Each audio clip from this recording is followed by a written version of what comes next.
Vote చోరంటూ కొందరు అసత్య ప్రచారాలు చేస్తున్నారని విపక్ష నేత రాహుల్ గాంధీపై ఇండైరెక్ట్ గా ఈసీ ఫైర్ అయింది. ఆధారాలు లేకుండా ఆరోపణలు చేస్తే ఈసీ భయపడదన్నారు. తమ భుజంపై గన్ను పెట్టి భయపెట్టలేరని అన్నారు ప్రధాన ఎన్నికల కమిషనర్ జ్ఞానేష్ కుమార్. తప్పుడు ఆరోపణలతో రాజ్యాంగాన్ని అవమానిస్తున్నారని చెప్పారు. పారదర్శకంగా ఎన్నికల ప్రక్రియ చేపడుతున్నామని, బీహార్లో ఓట్ చోర్ అనేది పచ్చి అబద్ధమన్నారు జ్ఞానేష్ కుమార్. బీహార్ ఓటర్ లిస్టు సవరణపై ఈసీ క్లారిటీ ఇచ్చింది. यह एक गंभीर चिंता का विषय है कि राजनीतिक दलों के जिला अध्यक्षों और उनके द्वारा नामित बीएलएस के ये सत्यापित दस्तावेज, टेस्टिमोनियल्स, उनकी आवाज उनके स्वयं के राज्य स्तर के या राष्ट्रीय स्तर के नेताओं तक या तो पहुंच नहीं पा रही है और या फिर जमीनी सच को नजरअंदाज करते हुए भ्रम फैलाने की कोशिश की जा रही है. वोट चोरी जैसे गलत शब्दों का इस्तेमाल करके जनता को गुमराह करने का असफल प्रयास किया जाए तो यह भारत के संविधान का अपमान नहीं तो और क्या है. जहां तक कि मशीन रीडेबल मतदाता सूची का सवाल है, माननीय सुप्रीम कोर्ट 2019 में ही कह चुका है कि यह मतदाता की निजता का हनन हो सकता है. Voter privacy can be breached. हमने कुछ दिन पहले देखा कि कई मतदाताओं की फोटो उनकी अनुमति के बिना मीडिया के समक्ष रखी गई, उनके ऊपर आरोप लगाए गए, उनका इस्तेमाल किया गया. क्या अपनी माताओं, बहुओं, बेटियों सहित किसी भी मतदाता की सीसीटीवी वीडियो चुनाव आयोग को साझा करनी चाहिए क्या? मतदाता सूची में जिसका नाम होता है वही अपने प्रत्याशी को चयनित करने के लिए वोट डालता है. लोकसभा के चुनाव की प्रक्रिया में 1 करोड़ से भी अधिक कर्मचारी, 10 लाख से भी अधिक बूथ लेवल एजेंट्स, 20 लाख से भी अधिक प्रत्याशियों के पोलिंग एजेंट्स चुनाव के लिए कार्य करते हैं.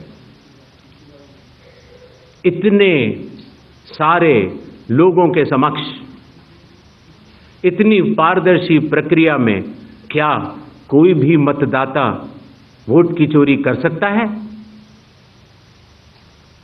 कुछ मतदाताओं द्वारा दोहरे मतदान के आरोप लगाए गए. सबूत मांगने पर जवाब नहीं मिला.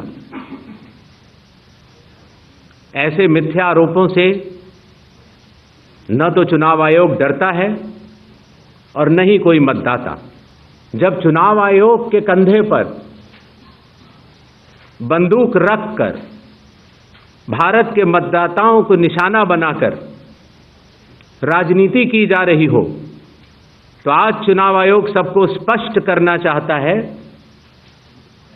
कि चुनाव आयोग निडरता के साथ सभी गरीब, अमीर, बुजुर्ग, महिला, युवा सहित सभी वर्गों और सभी धर्मों के मतदाताओं के साथ बिना किसी भेदभाव के चट्टान की तरह खड़ा था, खड़ा है और खड़ा रहेगा.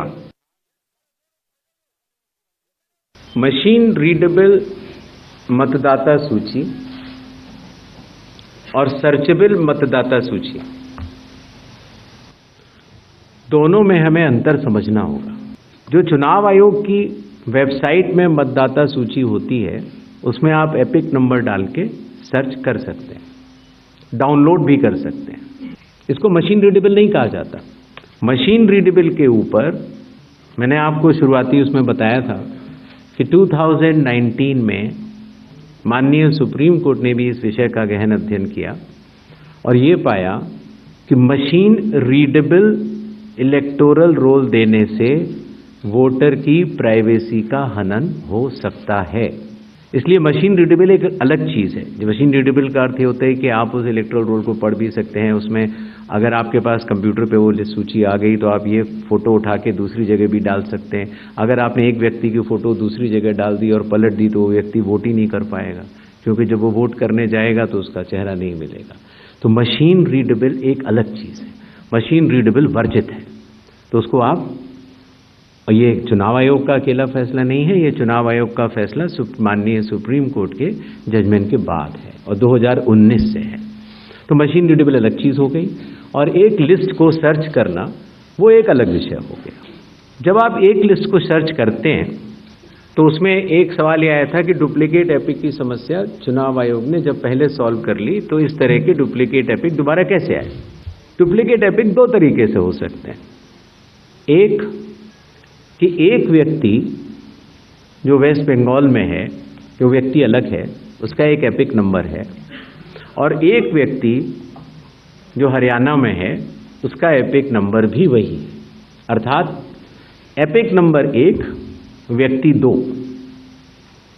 जब ये सवाल उठा लगभग मार्च 2025, जब हम लोगों ने उसके ऊपर चर्चा की और उसको हम लोगों ने पूरे देश भर में सुलझाया, लगभग ऐसे 3 लाख